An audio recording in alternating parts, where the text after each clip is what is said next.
अच्छा स्टूडेंट, अस्सलाम वालेकुम। नेक्स्ट लेक्चर शुरू हम करने लगे हैं। लेक्चर नंबर ये 6 है और इससे पिछले वाले लेक्चर में हमने फर्स्ट ईयर शुरू कर दी थी और ये हमने माइंडसेट बना लिया है कि अब हमने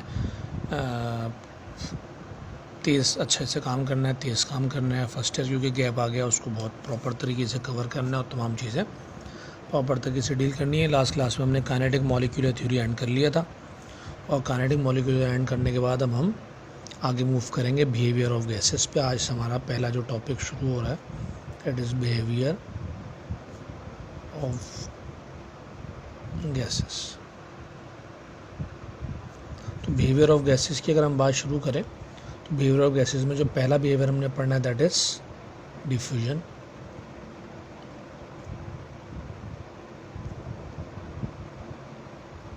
अच्छा, डिफ्यूजन की हम बात करें तो डिफ्यूजन क्या है कि अगर आपके पास चीज़ें ट्रैवल करती हैं, डिफ्यूजन की दो शर्तें हैं। नंबर 1 कि जो सब्सटेंस है वो ट्रैवल करे अपनी उस कंसंट्रेशन से जहाँ वो ज़्यादा है वहाँ उस कंसंट्रेशन की तरफ जहाँ वो कम है। और नंबर 2, इस ट्रैवलिंग के दौरान उसका वॉल्यूम बढ़ना चाहिए। अगर वॉल्यूम नहीं बढ़ रहा तो डिस्प्लेसमेंट तो हो जाएगा, डिफ्यूजन नहीं हो जाएगा। तो डिफ्यूजन की डेफिनेशन कह लें, शर्त कह लें, एप्टीट्यूड लेवल पे वर्ड टू वर्ड रट्टा मारने की बिल्कुल भी ज़रूरत नहीं है, बात समझनी चाहिए आपको। तो आप ये कह सकते हैं कि किसी भी सब्सटेंस का मूव करना एक जगह से दूसरी जगह इस तरह से मूव करना कि उसका वॉल्यूम बढ़ जाए, वॉल्यूम में इंक्रीज़ आ जाए, तो दिस इज़ कॉल्ड डिफ्यूजन। इसको हम बोलेंगे डिफ्यूजन। तो उसका मतलब अगर डिफ्यूजन में क्या होता है कि मूवमेंट होती है और मूवमेंट इस तरह से होनी चाहिए कि वॉल्यूम बढ़ना चाहिए। जैसे कि आपने इंक पानी में डाल दिया तो इंक क्या करती है कि पानी में स्प्रेड हो जाती है, फैलती है और अपना वॉल्यूम बढ़ाती है। उसको आप डिफ्यूजन बोल सकते हैं। क्योंकि हमारा गैसेस का टॉपिक चल रहा है तो गैसेस की तो हम बहुत ही बात करेंगे। तो अब देखें, गाड़ियों का धुआं है, गाड़ी से निकलता है, ट्रैवल करता है, जहाँ गाड़ी मौजूद है वहाँ पर भी है, तो उसका इम्पेक्ट और वो आगे से आगे बढ़ता चला जाता है। स्मोक है, सिगरेट का स्मोक है, किचन से स्टीम बाहर आ रही है, and there are so many example जिसमें आप देखते हैं कि जो गैस है वो ट्रैवल करती है एक जगह से दूसरी जगह और वो अपना वॉल्यूम बढ़ा लेती है। तो this behaviour is called diffusion. इसकी जो वजह है, वजह साथ साथ पढ़ते जाना है। वजह जो है इसकी वो है इंटर मॉलिक्यूलर फोर्सेस और स्पेसेस। ये दोनों लास्ट क्लास में हमने पढ़े थे। अब ये इंटर मॉलिक्यूलर फोर्सेस और स्पेसेस में हमने पढ़ा था कि गैसेस में इंटर मॉलिक्यूलर फोर्सेस बहुत कम है और इंटर मॉलिक्यूलर स्पेसेस बहुत ज़्यादा है। तो नतीजे में जो गैस के मॉलिक्यूल्स हैं वो फ्री मोशन करते हैं। अब जब गैस के मॉलिक्यूल फ्री मोशन करेंगे और एक जगह से दूसरी जगह ट्रैवल करेंगे तो वो अपना वॉल्यूम आसानी के साथ बढ़ा लेते हैं। बेसिकली वो ट्रैवलिंग तो कर रहे होते हैं मॉलिक्यूल्स पर, क्योंकि ऑब्जर्वर को मॉलिक्यूल तो दिखते नहीं है। तो ऑब्जर्वर को ऐसे लगता है कि ट्रैवल कर रही है गैस पर। बिल्कुल क्लियर ध्यान में रखेंगे, ट्रैवलिंग गैस नहीं करती, gas is a collection of molecules. तो ट्रैवलिंग करते हैं मॉलिक्यूल्स पर, आपको ऐसा लगता है कि ट्रैवल कर रही है गैस। बेसिकली वो मॉलिक्यूल हैं जो कि आज़ाद होने के से ट्रैवल करते हैं और वो हर उस जगह पहुंच जाते हैं जहां उनको जगह मिलती है। नतीजे में गैस अपना वॉल्यूम बढ़ाती चली जाती है। This is called diffusion. तो कोई आपसे पूछेगा डिफ्यूजन की वजह क्या है, तो डिफ्यूजन की वजह है फ्री मोशन, और फ्री मोशन की वजह है इंटरमॉलिक्यूलर फोर्सेस का कम होना, नेग्लिजिबल होना और इंटरमॉलिक्यूलर स्पेसेस का ज़्यादा होना। सेकंड बिहेवियर है कंप्रेसिबिलिटी।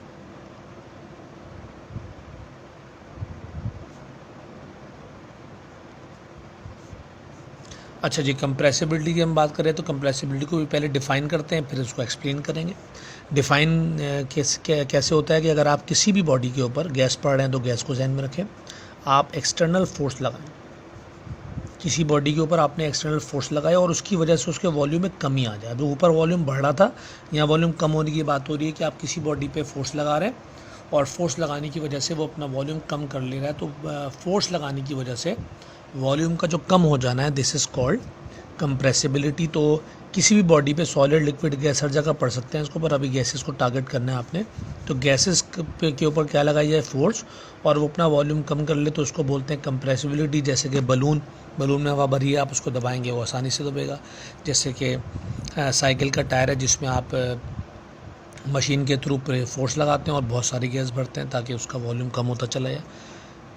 CNG को तो कहते ही इसीलिए कंप्रेस नेचुरल गैस है कि उसमें नेचुरल गैस को कंप्रेस करके डालते हैं, आप दबा के डालते हैं। तो फोर्स लगाने से वॉल्यूम का कम हो जाना, दिस इज़ कॉल्ड कंप्रेसिबिलिटी। अब जैसे ऊपर वजह पड़ी है तो यहाँ पर भी वजह होनी चाहिए। तो इसकी जो वजह है वो है इंटर मॉलिक्यूलर स्पेसेस। अगर कोई आपसे पूछे कि भाई सॉलिड में कंप्रेसिबिलिटी क्यों नहीं होती, ऑल दो कि आगे दोबारा पढ़ेंगे, पर वजह यही है कि सॉलिड के पार्टिकल होते हैं क्लोजली पैक्ड, लिहाजा जब आप फोर्स लगाते हैं तो पार्टिकल मज़ीद करीब नहीं आ पाते, जबकि उसके मुकाबले में जो गैसेस के पार्टिकल हैं वो बहुत दूर दूर होते हैं। लिहाजा जैसे जैसे आप फोर्स लगाते हैं वो पार्टिकल करीब आते रहते हैं, और पार्टिकल जैसे जैसे करीब आते रहते हैं तो नई डायग्राम ये बन जाएगी, फिर नई डायग्राम ये बन जाएगी, और इसी तरह ये काम होता रहेगा उस वक्त तक जब तक जो पार्टिकल हैं वो इतने करीब ना आ जाएं कि जो गैस है वो लिक्विड बन जाए। जब वो लिक्विड बन जाएगी तो फिर उसको लिक्विड के तौर पे पढ़ा जाएगा। लेकिन राइट नाउ गैसेस की बात हो रही है, तो गैसेस बहुत देर तक आपकी फोर्स को एक्सेप्ट करते रहेंगे और पार्टिकल करीब आते रहेंगे और गैस का वॉल्यूम कम होता रहेगा। This ability is called compressibility. Third जो बिहेवियर है गैस की, थर्ड जो प्रॉपर्टी है दैट इज प्रेशर। इसका ज़रा इस्तेमाल है न्यूमेरिकल्स में भी इस्तेमाल होती है, तो आपको उसकी इंपॉर्टेंस ज़रा ज़्यादा है। अच्छा, ये तय हो चुका कि जो गैस के मॉलिक्यूल हैं या गैस है ये करेगी डिफ्यूज़, फ्री मोशन की वजह से डिफ्यूज़ करेगा तो सामने बॉडीज़ आएंगी। दूसरी ऐसी बात है रास्ता तो मिलेगा नहीं उसको, बहुत सारी जगहों पे ऑब्जेक्ट्स आएंगे, तो डिफ्यूज़ करते हुए जब ऑब्जेक्ट्स आएंगे तो वहाँ होंगे कोलिजन्स। याद रहे कि ये कोलिजन मॉलिक्यूल कर रहे होंगे, पर अभी मॉलिक्यूल नहीं बोलेंगे आप, क्योंकि बिहेवियर आप गैस का पढ़ रहे हैं। तो गैस डिफ्यूज़ कर रही है और डिफ्यूज़ करते हुए गैस कर रही है कोलिजन, और जब गैस कोलिजन कर रही है तो वो लगा रही है फोर्स, और फोर्स का मतलब है वो लगा रही है प्रेशर। तो एक दफ़ा और सुन लें आप इसको कि गैस में मॉलिक्यूल्स हैं, मॉलिक्यूल्स या गैस को ही पढ़ें आप, उससे आसानी होगी। गैस है, गैस कर रही है डिफ्यूज़, और डिफ्यूज़ करने की वजह से जो रास्ते में ऑब्जेक्ट्स आ रहे हैं वो सब कोलाइड कर रही है, और कोलाइड करने का मतलब है उनके ऊपर क्या लगा रही है फोर्स, और फोर्स लगाने का मतलब है क्या लगा रही है प्रेशर है। तो ये जो प्रेशर है ये कहलाएगा प्रेशर ऑफ गैस, और इसको बिल्कुल उसी तरह डील करते हैं जैसे प्रेशर आप डील करते हैं टॉर में मेजर करते हैं, एटीएम में मेजर करते हैं, पीएसआई में मेजर करते हैं, और पास्कल में मेजर करते हैं, फिज़िक्स में भी आप पढ़ते हैं। तो ये सारी यूनिट्स आपको आनी चाहिए और इनके कन्वर्जन्स भी आपको आने चाहिए। जैसे आपको पता होनी चाहिए कि 1 ATM बराबर है 760 टॉर के, और 1 ATM बराबर है 101300 पास्कल के, और 1 ATM बराबर है 14.7 PSI। आपको अच्छी तरह क्लियर होना चाहिए।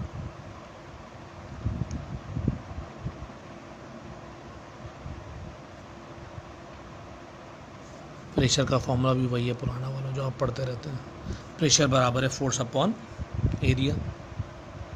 चलो, तो ये 3 बिहेवियर ऑफ गैसेस थे जो हमने पढ़ने थे। कंप्रेसिव डिफ्यूजन पढ़ा हमने, कंप्रेसिबिलिटी पढ़ा, और प्रेशर हमने कवर किया। अब हम गैस लॉस पे मूव करते हैं। Now we are moving towards gas loss.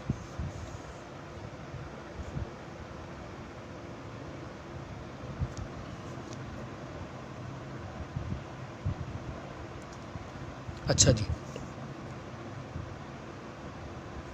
Gas laws की बात करें तो गैस लॉस पढ़ने की ट्रिक एप्टीट्यूड पे ये होती है कि आप जो शुरू के 3 लॉज हैं, बॉयज़ लॉ, चार्ल्स लॉ और एवोगाड्रोस लॉ, उसको बिल्कुल एक कंपैरिजन में पढ़ें, एक साथ पढ़ें, और उनको रिलेट करें आपस में आप, और डबल ट्रिपल मेहनत ना करें, और जो उनमें सिमिलैरिटीज़ हैं उनसे आप फ़ायदा उठाएं। ये आपका टारगेट होना चाहिए। जो पहला लॉ आपको पढ़ना है दैट इज़ बॉयल्स लॉ।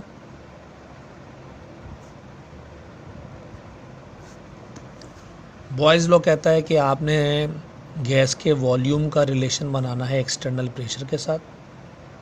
ठीक है भाई, गैस के वॉल्यूम का रिलेशन बनाना है एक्सटर्नल प्रेशर के साथ, और आपको टेम्परेचर और मास को रखना है कांस्टेंट। ठीक है भाई, बॉयज़ लॉ क्या बोल रहा है, क्या कर रहा है, रिलेट कर रहा है वॉल्यूम को प्रेशर के साथ। गैस का वॉल्यूम है, बाहर से जो प्रेशर लग रहा है उससे रिलेट कर रहा है, और टेम्परेचर को और मास को रख रहा है कांस्टेंट। स्टेटमेंट इसका क्या बोलता है भाई, स्टेटमेंट अगर आपको याद दिलाएं तो स्टेटमेंट ये बोलता है कि अगर आपने मास को, पहले लिख चुका हूँ मैं, मास को और टेम्परेचर को अगर आपने क्या रखा है कांस्टेंट, तो जैसे जैसे आप प्रेशर बढ़ाएंगे, अब ये समझना है आपने, प्रेशर आप बढ़ा रहे हैं, अगर आपको कंटेनर छोटा सा बना दो समझ में आ जाए, परेशानी ना हो, इस प्रेशर की बात हो रही। तो जब आप बाहर से लगने वाला प्रेशर बढ़ाएंगे तो जाहिर सी बात है पिस्टन नीचे ट्रैवल करेगा, और जब पिस्टन नीचे ट्रैवल करेगा तो जो गैस अब का जो वॉल्यूम है वो कम हो जाएगा। तो इसका मतलब ये हुआ कि आपने जैसे जैसे प्रेशर बढ़ाया पिस्टन नीचे आया, और पिस्टन के नीचे आने से वॉल्यूम कम हो गया, और वाइस वर्सा। कि जब आप प्रेशर जो है वो कम करेंगे तो पिस्टन ऊपर जाएगा और वॉल्यूम बढ़ जाएगा। अब इसको और अच्छा समझने के लिए एक डायग्राम समझनी है आप। ये मैंने पिस्टन को अलग से बनाया समझाने के लिए। ये प्रेशर लगा रहे हैं गैस, इसको आप इंटरनल प्रेशर कह सकते हैं। जो हमने पीछे प्रेशर पढ़ा था ये उसकी बात हो रही है, जो कि गैस लगा रही है। तो गैस लगा रही है प्रेशर, और जो गैस प्रेशर लगा रही है ये चाह रही है कि पिस्टन ऊपर जाए। बाहर से जो सराउंडिंग है, एटमॉस्फेयर है, सराउंडिंग है, हवा है बाहर की, कुछ नहीं होगा तो एटमॉस्फेरिक प्रेशर होगा। वो जो प्रेशर है वो पी ई है एक्सटर्नल। ये चाहता है कि पिस्टन नीचे आए। अब अगर भी कोई नॉर्मल बात की जाए, पिस्टन कहीं पर भी ट्रेवल नहीं कर रहा, तो पिस्टन के कहीं ट्रेवल नहीं करने का मतलब है कि जो पी आई है और जो पी ई है वो बराबर है। फिजिक्स में पढ़ते हैं आप, अनबैलेंस फोर्स 0 है, इंटरनल एक्सटर्नल प्रेशर बराबर है। इसका मतलब पिस्टन कहीं ट्रेवल नहीं करेगा।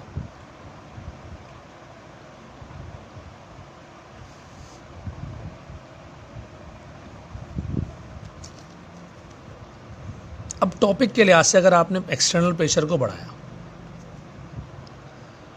पिस्टन डाउनवर्ड आना चाह रहा है, समझे बात को। चार्ल्स लॉ में इसको हम ज़रा तेज पढ़ेंगे। अब पिस्टन डाउनवर्ड आना चाह रहा है तो उसको कौन रोकना चाह रहा है? इंटरनल प्रेशर रोकना चाह रहा है। इंटरनल प्रेशर डिपेंड करता है दो चीज़ों पे, जहन में रखना है आपके, क्योंकि इंटरनल प्रेशर गैस लगा रहा है तो दो चीज़ों पे डिपेंड करता है। एक गैस के मास पे, गैस का मास बढ़ाएंगे इंटरनल प्रेशर बढ़ेगा, मास कम करेंगे कम होगा। दूसरा टेम्परेचर, टेम्परेचर यानी कि एनर्जी बढ़ाएंगे तो इंटरनल प्रेशर बढ़ेगा, वरना इंटरनल प्रेशर कम होगा। तो एक्सटर्नल प्रेशर आपने बढ़ाया, याद रहे कि आपका जो टेम्परेचर और मास है ये कांस्टेंट है। तो टेम्परेचर और मास कांस्टेंट होने का मतलब है कि क्योंकि मास और टेम्परेचर दोनों कांस्टेंट है तो इंटरनल प्रेशर कांस्टेंट है। ये अपने पास जहन में रखें, लिख भी देता हूँ यहाँ पे, पी आई कांस्टेंट है। तो एक्सटर्नल प्रेशर बढ़ रहा है पर उसको रोकने के लिए इंटरनल प्रेशर नहीं बढ़ सकता क्योंकि वो कांस्टेंट है। तो इसका मतलब है कि पहले दोनों बराबर थे, लिहाजा पिस्टन कहीं नहीं जा रहा था। अब जब एक्सटर्नल प्रेशर बढ़ गया और इंटरनल प्रेशर उसको नहीं रोक पा रहा है तो पिस्टन आ जाएगा डाउनवर्ड, और डाउनवर्ड आने से उसका वॉल्यूम कम हो जाएगा। तो प्रेशर बढ़ाने से वॉल्यूम कम हो गया। इसका उल्टा सोच लें आप, इंटरनल प्रेशर आपने कम कर दिया, अब जब एक्सटर्नल प्रेशर आपने कम कर दिया। एक्सटर्नल प्रेशर कम होने का मतलब है कि इस डायग्राम के लिहाज से इंटरनल प्रेशर को मौका मिलेगा कि वो पिस्टन को अपवर्ड धक्का देगा। तो पिस्टन अब की चला जाएगा अपवर्ड, और पिस्टन के अपवर्ड जाने का मतलब है कि वॉल्यूम जो हो जाएगा वो बढ़ जाएगा। तो उसका मतलब है कि मास और टेम्परेचर तो कांस्टेंट तय जहन में है आपके। आप जब एक्सटर्नल प्रेशर को बढ़ा रहे हो तो वॉल्यूम कम हो जा रहा है, एक्सटर्नल प्रेशर कम करो तो वॉल्यूम बढ़ जा रहा है। तो इसको बोलते हैं मैथ्स की लैंग्वेज में इन्वर्स रिलेशन। तो आपने तय कर लिया कि वॉल्यूम का और प्रेशर का रिलेशन हो गया इन्वर्स। इन्वर्स लिखने का तरीका आपको आता होगा, मैं नहीं समझता एप्टीट्यूड लेवल पे किसी को नहीं आता होगा। तो वी और पी का रिलेशन हो गया, इसको इन्वर्स हो गया, डेरिवेशन वगैरह करने की जरूरत नहीं है। सॉल्व करेंगे तो ये फॉर्मूला बन जाएगा, वी बराबर है के, इसका कांस्टेंट है, और पी वी इक्वल टू के इसकी mathematical form. This is the mathematical form of Boyle's law. अब यहाँ कुछ इजाफी बातें आपको पढ़नी है। आपने ये पढ़ लिया कि प्रेशर और वॉल्यूम का रिलेशन इन्वर्स है, आपने उसका मैथमेटिकल फॉर्म भी बना लिया, फॉर्मूला बन गया। अब आपको कुछ एडिशनल बातें पढ़नी चाहिए। मिसाल के तौर पे आपको ये एडिशनल बात एक पढ़नी चाहिए कि क्योंकि ये P V equal to N R T जब आप नॉर्मल लेक्चर में पढ़ते हैं तो उस वक्त तो आपने कुछ पढ़ा नहीं होता, पर इस एप्टीट्यूड लेवल पे तो मैं कह सकता हूँ कि भाई जनरल गैस इक्वेशन तो सबको ही आती होगी, भले आगे चल के दोबारा पढ़नी है। तो अगर इन दोनों इक्वेशन को हम कंपेयर करें तो के का फॉर्मूला बनता है जो कि पेपर में आता है, के बराबर है एन आर टी, यानी बॉयज़ लॉ का जो कांस्टेंट है वो बराबर है एनआरटी के। और इससे ये पता चलता है कि ये डिपेंड करता है किस किस पे, एन पे यानी कि मोल्स पे, और टी यानी टेम्परेचर पे। आर तो कांस्टेंट है, लिहाजा कांस्टेंट किसी और का क्या बिगाड़ेगा। तो ये बात जहन में रखनी है आपने। एक मैथमेटिकल फॉर्म जहन में रखनी है, दूसरा ये जहन में रखना है कि फॉर्मूला के का क्या है, एनआरटी है, ये जहन में रखना है। और तीसरा आपने जहन में रखना है कि बॉयज़ लॉ के लिए जो कांस्टेंट है वो डिपेंड करता है दो चीज़ों पे, किस किस पे, मोल्स पे और टेम्परेचर। ठीक है, मोल्स और टेम्परेचर दो चीज़ों पे ये डिपेंड करता है फॉर बॉयल्स लॉ। अच्छा, फिर इसकी एक जनरल फॉर्म होती है, अगर आपको याद हो, डेरिवेशन बिल्कुल ना करें आप, बस फॉर्मूला आपको आना चाहिए ताकि काम आ जाए आपके। तो जनरल फॉर्म इसकी होती है P1 V1 equal to P2 V2, ये इसकी जनरल फॉर्म। इसको आगे भी लेके जा सकते हैं, P3 V3 P4 V4, वो आगे आप भले ले जाएं, कोई इशू नहीं है। तो ये इसकी जनरल फॉर्म है जो आपको नोमैकल में इस्तेमाल करनी पड़ सकती है। बहुत छोटे छोटे नोमैकल हो सकते हैं। जब मैं नोमैकल्स पे आगे आऊँगा तो मैं आपको नोमैकल्स का भी आइडिया दूंगा। इतना आपको नोमैकल इतना आना चाहिए कि कभी नोमैकल करना पड़ जाए, कैलकुलेटर फर्स्ट करें अनाउंस हो जाएगी कैलकुलेटर अलाउ है और नोमैकल पेपर में आ जाएंगे, तो आप ये पैनिक ना हो जाए कि यार हमने तो नोमैकल उठा के भी नहीं देखा। तो आपको बेसिक्स पता होनी चाहिए कि भाई नोमैकल में प्रेशर क्या है, वॉल्यूम क्या है, सॉल्व कैसे करना है, वैल्यू कैसे डालनी, जो कि जब आपको असाइनमेंट्स मिलेंगे तो आप सॉल्व करेंगे। अगर कहीं फंसे तो आप फिर हमें बता सकते हैं। आखिरी जो चीज़ आपने बॉयज़ लॉ में पढ़नी है वो इसका ग्राफ है। हाँ, एक चीज़ और भी आएगी इसके बाद। अब क्योंकि मैथमेटिक्स में आप पढ़ते हैं और फिज़िक्स में भी आपने कहीं कहीं पढ़ा होगा, जिससे मैथ्स में नहीं पढ़ा होगा, कि जहाँ पर भी रिलेशन होता है डायरेक्ट, कैसा रिलेशन होता है डायरेक्ट, वहाँ जो ग्राफ होता है वो होता है स्ट्रेट लाइन। ऐसा स्ट्रेट लाइन जो ओरिजिन की तरफ जा रहा हो। ये ज़रा लाइन सही नहीं बनी तो स्ट्रेट लाइन और ओरिजिन की तरफ जाए। और जहाँ पर भी रिलेशन इन्वर्स होगा वहाँ जो ग्राफ होगा इट्स अ कर्व।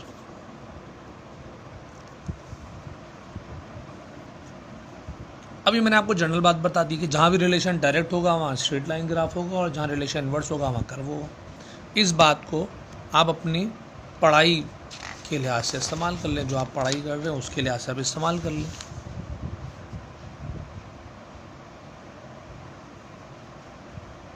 चलें, तो बॉयज़ लॉ ऑलमोस्ट एंड हो रहा है। अब अगर इसको अपनी पढ़ाई के लिहाज से इस्तेमाल करें हम, तो क्योंकि वॉल्यूम और प्रेशर का रिलेशन इन्वर्स है, लिहाजा इनका जो ग्राफ होता है V और P का इन्वर्स रिलेशन होता है, लिहाजा इनका जो ग्राफ होता है इट्स अ कर्व। ये हाइपरबोलिक कर्व होता है। आपकी केमिस्ट्री की बुक में इसको पैराबोलिक कर्व लिखा हुआ है, जो कि ठीक नहीं है। नॉर्मल लेक्चर में तो हम ये रेकमेंड करते हैं कि जो किताब में लिखा हुआ है वही आप काम वही करें, पर एप्टीट्यूड में ऐसा नहीं है। एप्टीट्यूड एक पूरी NTS लेता है उसका टेस्ट, और उसमें कोई चीज़ गलत नहीं हो सकती, लिहाजा उसको आपको बिल्कुल सही से पढ़ना होता है। तो जो V और P का रिलेशन है वो कर्व है और ये हाइपरबोलिक कर्व है। इसको हाइपरबोलिक कर्व ध्यान में रखना है आपने। और अगर आप ग्राफ बनाएं V का 1 यानी यहाँ ये ग्राफ तो आपने बनाया V और P का, यानी एक एक्सिस पे V को रखा, एक पे P को रखा। लेकिन अगर आप एक एक्सिस पे रखें V को और एक पे रखें 1/P को, तो एक पे V को रखेंगे और एक पे 1/P को रखेंगे, तो आपकी पूरा 1/P को एज अ होल जब पढ़ेंगे तो ये रिलेशन बन जाता है डायरेक्ट। और इसलिए जो ग्राफ होता है वो स्ट्रेट लाइन होता है, जो कि ओरिजिन की तरफ जा रहा होता है। इसको ओरिजिन बोलते हैं, स्ट्रेट लाइन होता है और ओरिजिन की तरफ जा रहा होता है, पर ये ओरिजिन को टच नहीं करता, क्योंकि ओरिजिन के टच करने का मतलब है कि वॉल्यूम ज़ीरो हो गया, और वॉल्यूम कैसा कभी ज़ीरो हो नहीं सकता। तो इस वजह से ये ओरिजिन की तरफ ज़रूर जाता है। जुमलों पे गौर करें आप, ओरिजिन की तरफ जाएगा लेकिन ये ओरिजिन से पास नहीं होता, क्योंकि वॉल्यूम कभी भी ज़ीरो नहीं हो सकता। एक ग्राफ और है जो बुक में नहीं है पर पढ़ा देना चाहिए, कोई ऐसा मसला नहीं है, कि अगर आप मिसाल के तौर पे एक एक्सिस पे रखें वॉल्यूम को और एक पे आप रखें PV को। याद रहे कि PV कांस्टेंट होता है, पीछे हमने पढ़ा था, और ये y एक्सिस पर है। तो याद रखें कि अगर आप PV का ग्राफ बनाएंगे V के साथ, या PV का ग्राफ P के साथ, किसी एक के साथ ही बन सकता है, तो ये हमेशा जो है ना, ये या तो पैरेलल टू x एक्सिस होगा या पैरेलल टू y एक्सिस होगा। और जहन में रखने का आसान तरीका ये है कि जिस एक्सिस पे PV होगा उसके पैरेलल नहीं होगा, ये आपने जहन में रखना है। जैसे PV अभी मैंने y एक्सिस पे रखा हुआ है, तो ये जो ग्राफ होगा ये y एक्सिस के पैरेलल नहीं होगा, ये एक्सिस के पैरेलल। जिस एक्सिस पे भी PV होगा ये उसके पैरेलल नहीं होगा। और एक आध दफ़ा पेपर में कहीं कहीं आया हुआ है, तो लिहाजा आपको एज अ गुड स्टूडेंट आपको जहन में रखना चाहिए।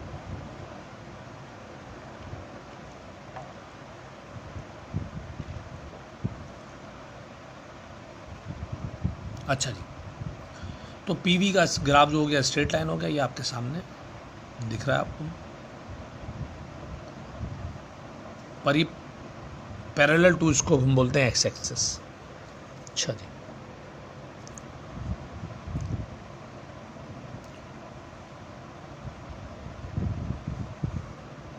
अब आ जाते हैं हम लॉ नंबर 2 पे। Law number 2 is Charles law.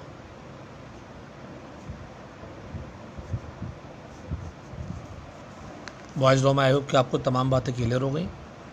अच्छा, चार्ल्स लॉ में आपको रिलेट करना होता है वॉल्यूम को टेम्परेचर के साथ, और आपकी प्रेशर कौन सा वाला, एक्सटर्नल और मास, ये दोनों कांस्टेंट होते हैं। ठीक है भाई, गैस के वॉल्यूम को रिलेट करना है टेम्परेचर के साथ, और प्रेशर एक्सटर्नल और मास, ये दोनों चीज़ें आपने क्या रखनी है, कांस्टेंट रखनी है। थोड़ा सा तेज़ चलूँगा मैं, क्योंकि सारी बातें हमने बॉयज़ लॉ में की हुई है, उसी को हम फॉलो कर रहे हैं। अब अगर सेम डायग्राम में दोबारा बनाऊँ वही वाली, ये एक्सटर्नल प्रेशर है, ये इंटरनल प्रेशर है, जो कि डिपेंड करता है मास पे और टेम्परेचर पे। तो इस डायग्राम के लिहाज से अब अगर आपसे कहा जाता है कि भाई मास तो कांस्टेंट है, आपसे कहा जाता है टेम्परेचर बढ़ गया, तो टेम्परेचर का ताल्लुक इस इंटरनल प्रेशर से है, तो टेम्परेचर बढ़ेगा तो इंटरनल प्रेशर बढ़ेगा। इंटरनल प्रेशर चाहता है, डायग्राम से पता चल रहा है कि इंटरनल प्रेशर चाहता है कि पिस्टन ऊपर जाए, उसको रोकने वाला एक्सटर्नल प्रेशर है, पर क्योंकि एक्सटर्नल प्रेशर कांस्टेंट है, ये लिखा हुआ, क्योंकि एक्सटर्नल प्रेशर कांस्टेंट है, तो जब इंटरनल प्रेशर इंक्रीज हो जाएगा और ये पिस्टन को ऊपर धक्का देगा तो एक्सटर्नल प्रेशर उसको नहीं रोक पाएगा, नतीजे में जो पिस्टन है वो अपवर चला जाएगा, ज़्यादा गैस का जो वॉल्यूम है बढ़ जाएगा। तो आपने टेम्परेचर बढ़ाया, टेम्परेचर बढ़ने से इंटरनल प्रेशर बढ़ा, इंटरनल प्रेशर ने पिस्टन को कहाँ धक्का दिया, अपवर धक्का दिया। उसको रोकने के लिए एक्सटर्नल प्रेशर है, पर क्योंकि वो कांस्टेंट है लिहाजा वो उसको नहीं रोक पाता, और नतीजे में पिस्टन ऊपर ट्रैवल करता है, गैस का वॉल्यूम बढ़ जाता है। इसको रिवर्स सोच सकते हैं आपके, टेम्परेचर आपने किया कम, इंटरनल प्रेशर हो गया कम। अब अगेन डायग्राम को टारगेट करें आप, तो इंटरनल प्रेशर जब कम होगा तो एक्सटर्नल प्रेशर को मौका मिलेगा और वो पिस्टन को नीचे धक्का देगा, और जब वो पिस्टन को नीचे धक्का देगा तो जो गैस का वॉल्यूम है वो कम हो जाएगा। तो आप नोट कर रहे हैं कि जब आप टेम्परेचर को बढ़ा रहे हैं तो वॉल्यूम बढ़ रहा है, और आप जब टेम्परेचर को कम कर रहे हैं तो वॉल्यूम कम हो रहा है। इस चीज़ को मैथमेटिक्स की लैंग्वेज में कहते हैं डायरेक्ट रिलेशन, कि भाई आपने देखा कि वॉल्यूम का और टेम्परेचर का रिलेशन कैसा है, डायरेक्ट है। बस एक एडिशनल बात यहाँ ध्यान में रखनी है कि टेम्परेचर शुड बी एब्सोलूट, यानी कि केल्विन में लेना है, उसकी बात करते हैं भी क्यों लेना है, लेकिन ध्यान में रखना है कि temperature should be in kelvin. तो वॉल्यूम का और टेम्परेचर का रिलेशन डायरेक्ट है। शर्त क्या है कि प्रेशर कौन सा वाला, एक्सटर्नल, और मास क्या होने चाहिए, कांस्टेंट होने चाहिए। वो आप सॉल्व करेंगे तो मैथमेटिकल फॉर्म बन जाएगी इसकी, P upon T equal to K, और अगेन इसको अगर आप P V equal to N R T से कंपेयर करें, P V equal to N R T, और यहाँ से फॉर्मूला बना लें वी अपॉन टी का, तो वी अपॉन टी का फॉर्मूला यहाँ बन जाएगा एन आर अपॉन पी, और इन दोनों को मिला के आपको के का जो फॉर्मूला है वो मिल जाएगा कि जो के है ये बराबर आ गया आपके पास एन आर अपॉन पी। तो के का फॉर्मूला भी आपको याद रखना है कि फॉर चार्ल्स लॉ के बराबर है एन आर अपॉन पी के, और ये भी डिपेंड जहन में रखना है कि डिपेंड करता है किस किस पे, एन क्या चीज़ है, नंबर ऑफ मोल, और पी कौन सा प्रेशर है, एक्सटर्नल प्रेशर। तो चार्ल्स लॉ के लिए जो के है वो डिपेंड करता है नंबर ऑफ मोल पे और एक्सटर्नल प्रेशर पे। जनरल फॉर्मूला अगर मैं आपको बताऊँ इसका, तो general formula V1 upon T1 equal to V2 upon T2, ये इसका जनरल फॉर्मूला है। जिस तरह जनरल फॉर्मूला आपने बॉयज़ लॉ में बनाया था वही इसी तरह जनरल फॉर्मूला चार्ल्स लॉ में भी आपने बनाया, सेम पैटर्न पे काम हो रहा है। मेजॉरिटी बातें आप रिपीटेड हैं, आपके जहन में खुद आनी चाहिए। अब जिस तरह बॉयज़ लॉ में हमने ग्राफ पढ़ा, तो बॉयज़ लॉ में ग्राफ बनाना नहीं होता और उसकी बड़ी हल्की इंपॉर्टेंस होती है, पर चार्ल्स लॉ में ग्राफ की बड़ी इंपॉर्टेंस है, और उसकी वजह यह है कि चार्ल्स लॉ में जो ग्राफ है वो आपको कॉन्सेप्ट देता है एब्सोल्यूट का, लिहाजा उसकी इंपॉर्टेंस है। तो अगर आप चार्ल्स लॉ का ग्राफ बनाएं तो क्योंकि रिलेशन यहाँ डायरेक्ट है तो थोड़ा तवज्जो चाहिए, क्योंकि ये ज़रा पेन से मैं बना रहा हूँ, समझ में आप क्या है, पेंसिल तो नहीं है कि मिटे, तो अपने जहन में रखना है कि होगा क्या। अब अगर हम पीछे बात करें तो हमने ये कहा था कि जहाँ पर भी रिलेशन डायरेक्ट होगा वहाँ ग्राफ स्ट्रेट लाइन होगा, और स्ट्रेट लाइन होने के साथ साथ ग्राफ को ओरिजिन से पास होना ज़रूरी है। अब जब बॉयज़ लॉ का ग्राफ बनता है और वाई एक्सिस पे आप रखते हैं वॉल्यूम को और एक्स एक्सिस पे आप रखते हैं टेम्परेचर को इन सेंटीग्रेड, तो जो ग्राफ है वो ऐसा बनता है, जहन में रखना। अब इस ग्राफ में बुराई ये दिख रही है कि ग्राफ स्ट्रेट लाइन तो है, एग्रीड दिख रहा है, सबको दिख रहा है स्ट्रेट लाइन तो है ही, लेकिन ये ओरिजिन से पास नहीं हो रहा। और ओरिजिन से पास नहीं होने का मतलब ये हुआ कि अब ये जो डायरेक्टली प्रोपोर्शनल की शर्त पूरी नहीं हो रही, तो लॉ तो फेल हो जाएगा, रिजेक्ट हो जाएगा जो आप बोले। इसका मतलब ये हुआ कि साइंटिस्ट के लिए ज़रूरी है कि जब भी वो डायरेक्ट रिलेशन का टॉपिक पढ़ाएगा, सब्जेक्ट कोई सा भी हो, तो ये साबित करेगा कि जो ग्राफ है वो स्ट्रेट लाइन भी है और वो कहाँ से पास हो रहा है, ओरिजिन से।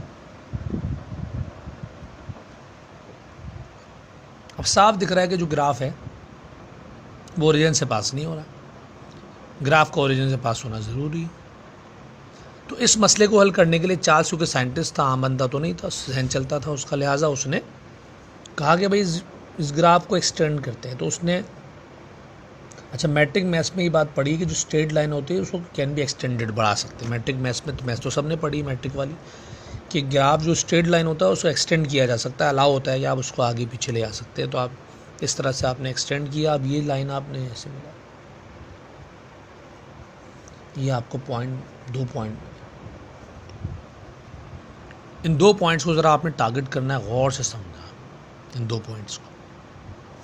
ये जो पॉइंट ए है इनको पढ़ना आपको आना चाहिए, ये पॉइंट जो बी है। पॉइंट ए जो है, अगर आपको ग्राफ में क्योंकि एप्टीट्यूड लेवल पे है तो थोड़ा सा ये अज्यूम करना पड़ेगा, ग्राफ अगर आपने पढ़े हैं, प्रैक्टिकल्स वगैरह भी आपने किए, तो ये जो पॉइंट ए है इस पर क्योंकि वर्टिकल एक्सिस पे तो मूवमेंट है पर हॉरिजॉन्टल एक्सिस पे नहीं, यानी आप यहाँ ओरिजिन से चलना शुरू करेंगे तो पॉइंट ए पे पहुँचने के लिए वर्टिकल तो चलना है आपने, पर हॉरिजॉन्टल नहीं चलना। इसका मतलब है कि हॉरिजॉन्टल यहाँ पे टेम्परेचर है, तो टेम्परेचर यहाँ पे 0 है, और वॉल्यूम क्योंकि वर्टिकल एक्सिस पे तो आप चल रहे हैं, इसका मतलब है वॉल्यूम कुछ भी है पर वो 0 नहीं। बात समझिएगा कि एक्स क्योंकि आप कौन से एक्सिस पे नहीं चल रहे,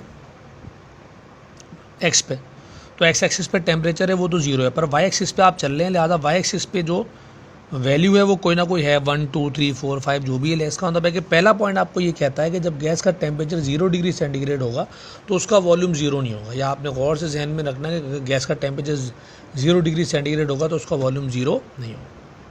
अब पॉइंट बी पे आते हैं। पॉइंट बी को अगर आप देखें तो पॉइंट बी में उल्टा है। पॉइंट किसी भी पॉइंट पर पहुँचना ओरिजिन से ही होता है, यानी चलना शुरू यहीं से करना है, मैंने डार्क कर दिया।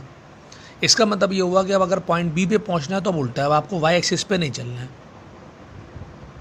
और एक्स एक्सिस पे चलना है। तो इसका मतलब है कि एक्स एक्सिस पे जो भी चीज़ है, एक्स एक्सिस पे कौन है, टेम्परेचर, वो 0 नहीं है क्योंकि चलना है आपको, और साथ में नेगेटिव है क्योंकि आपको नेगेटिव एक्स एक्सिस पे चलना है।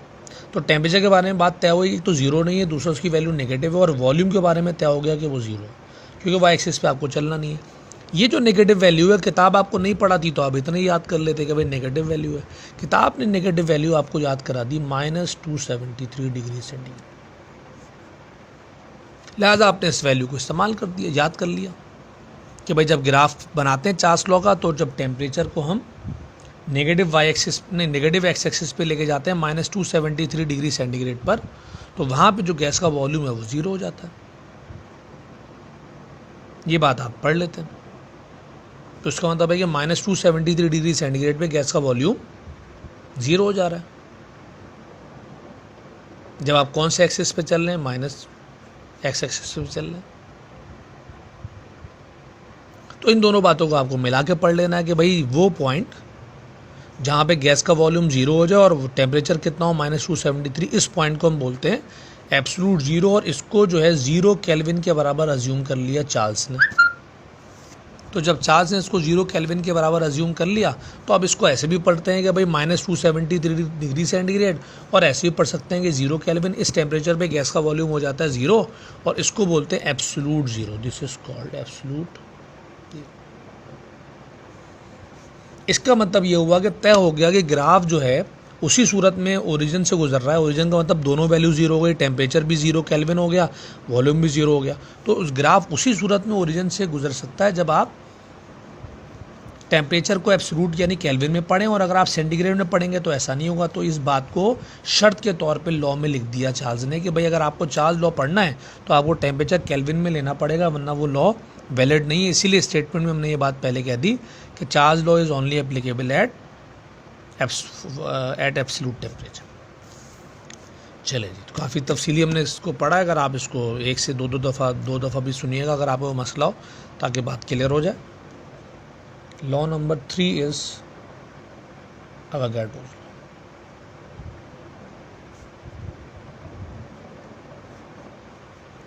अच्छा, एवोगाड्रोस लॉ क्योंकि बॉयज़ लॉ और चार्ल्स लॉ के बाद आ रहा है, तो ऑलमोस्ट ये आपने एक तरह से पढ़ा ही हुआ होता है।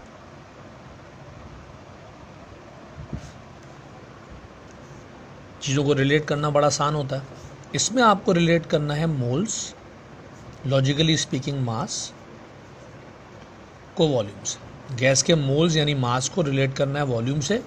और अब की आपको एक्सटर्नल प्रेशर और टेम्परेचर, ये दोनों कांस्टेंट है। ठीक है भाई, एक्सटर्नल प्रेशर को और टेम्परेचर को आपने क्या रखना है, कांस्टेंट रखना। सेम डायग्राम मैं दोबारा बनाऊंगा। External pressure, internal pressure.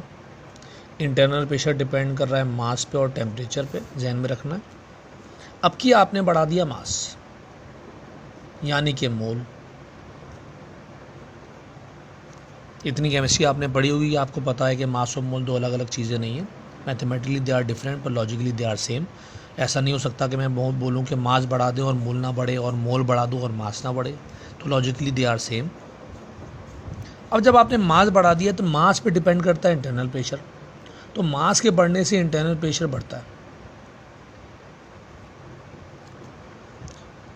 बिल्कुल चार्ल्स लॉ की कहानी है इसमें। जब इंटरनल प्रेशर बढ़ेगा तो पिस्टन को वो अपवर्ड धक्का देगा, और उसको रोकने के लिए एक्सटर्नल प्रेशर है, लेकिन एक्सटर्नल प्रेशर दोबारा से कांस्टेंट है, तो लिहाजा वो पिस्टन को ऊपर जाने से नहीं रोक पाएगा और पिस्टन चला जाएगा अपवर्ड,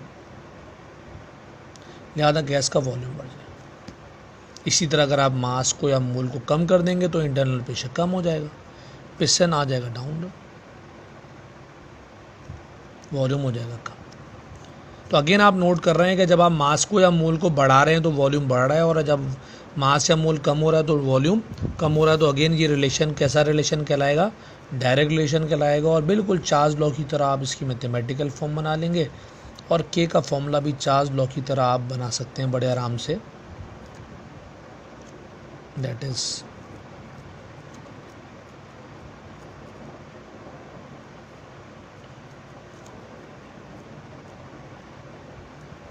RT अपॉन P। तो ये के का फॉर्मूला ही बना लिया आपने। और आपको जहन में भी है कि भाई एवोगाड्रोस लॉ के लिए जो कांस्टेंट है वो डिपेंड करता है टेम्परेचर पे और प्रेशर पे। और प्रेशर फिर मैं बोल रहा हूँ कौन सा है, प्रेशर है, एक्सटर्नल प्रेशर है। एवोगाड्रोस लॉ को तेज़ पढ़ाने की रीज़न ये है कि इसमें रिपीटेड बातें बहुत ज़्यादा हैं, तो लिहाजा आप बार बार एक ही चीज़ सुनेंगे तो बोर भी हो जाएंगे।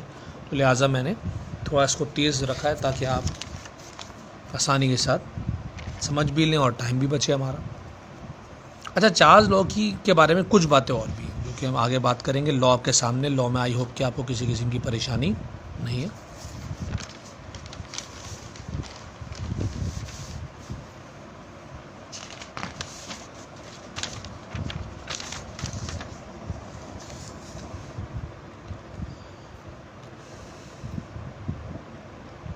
अब अगर एवोगाड्रोस लॉ के बारे में कुछ बातें और करनी है, एक और स्टेटमेंट है एवोगाड्रोस लॉ की। अब देखिए हमने पढ़ा क्या क्या, हमने कहा कि भाई गैस का है वॉल्यूम, और गैस के वॉल्यूम को तीन चीज़ें चेंज कर रही हैं, एक्सटर्नल प्रेशर, टेम्परेचर और मोल। सुनने की बात है ज़रा। तीन चीज़ें हैं जो कि गैस के वॉल्यूम को चेंज कर सकती हैं, एक्सटर्नल प्रेशर, टेम्परेचर और मोल।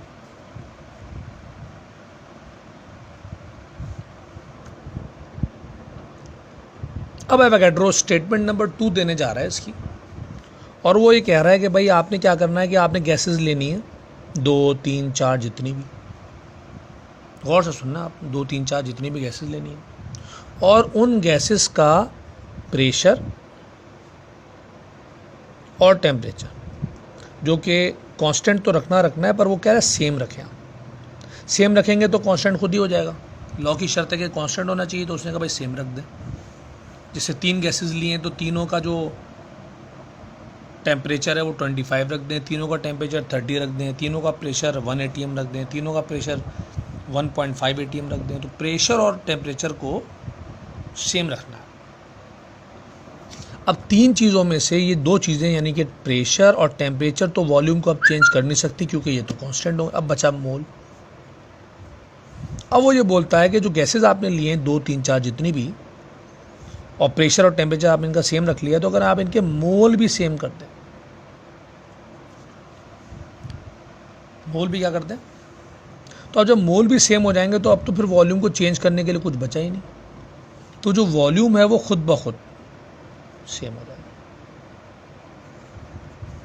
अब आप बोलेंगे हर जगह सेम ही लिखा हुआ है तो ख़ास बात क्या है? तो ख़ास बात सुनने की ये है कि प्रेशर और टेम्परेचर को कांस्टेंट नहीं, प्रेशर और टेम्परेचर को सेम हमने किया इंसान ने, मोल को सेम भी हमने किया इंसान ने, पर वॉल्यूम हम सेम नहीं कर रहे।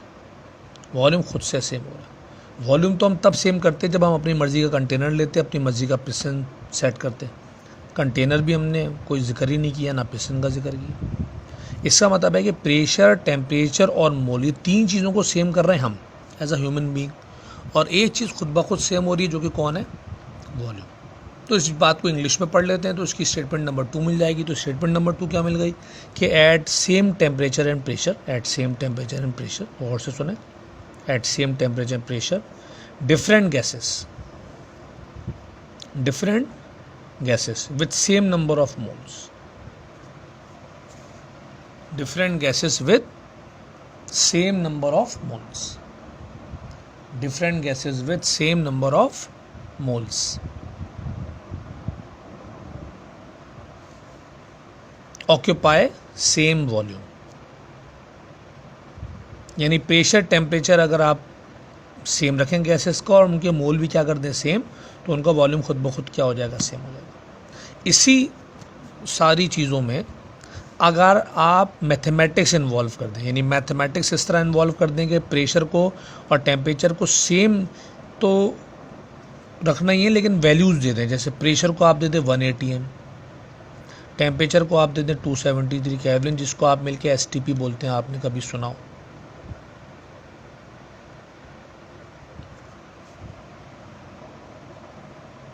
तो प्रेशर आप सेम रखें 1 atm, टेम्परेचर आप सेम रखें 273, इसको मिलके क्या बोलेंगे?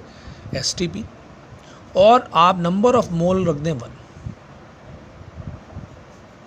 नंबर ऑफ मोल आपने रख दिए 1, तो वॉल्यूम सेम के साथ साथ उसकी ये वैल्यू हो जाएगी। ज़रा टेढ़ा मेढ़ा लिख रहा हूँ मिलेंगे, आप ताकत समझना ज़रा आपने। ये जो वैल्यू है 22.4, इसको बोलते हैं molar volume. This is called molar volume.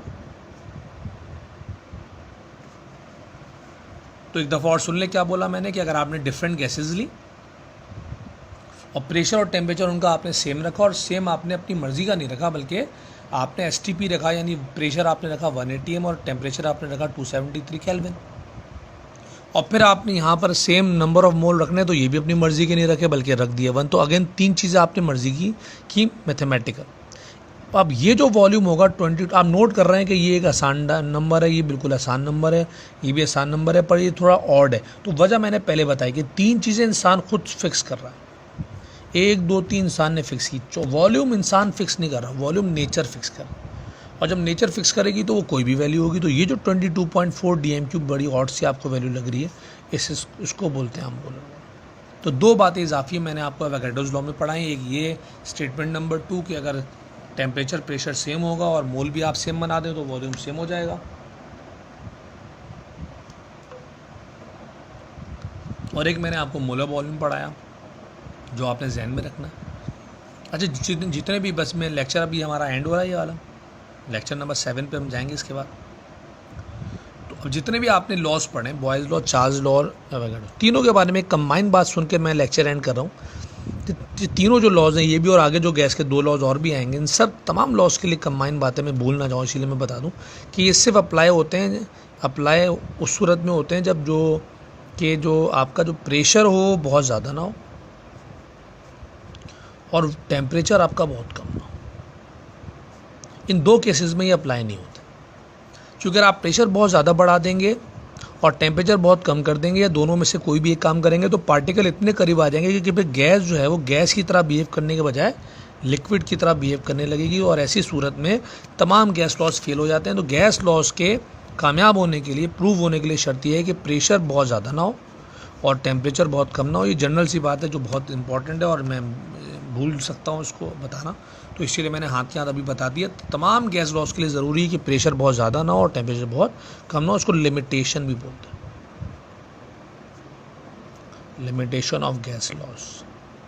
चलिए, तो ये हमने लॉज का ख़त्म कर लिया। अगले लेक्चर में जनरल गैस इक्वेशन पढ़ेंगे, फिर ग्राम्स लॉ पे जाएंगे, टाइम बचा तो डॉल्टन्स लॉ पे जाएंगे, फिर एक लेक्चर न्यूमेरिकल का मैं लूँगा जिसमें मैं आपको बताऊँगा कि न्यूमेरिकल में किन किन बातों का आपने ख्याल रखना है। सॉल्व आप खुद ही करेंगे, सॉल्व मैं नहीं कराऊंगा, लेकिन मैं आपको सारे पैटर्न्स और उसके लॉज और जो प्रिंसिपल्स हैं न्यूमेरिकल के बता दूंगा, ताकि आप अपने पर्सनल इंटरेस्ट पे ज़्यादा से ज़्यादा उस पर काम करें। चलें, थैंक यू वेरी मच। अगले लेक्चर में मुलाकात हो।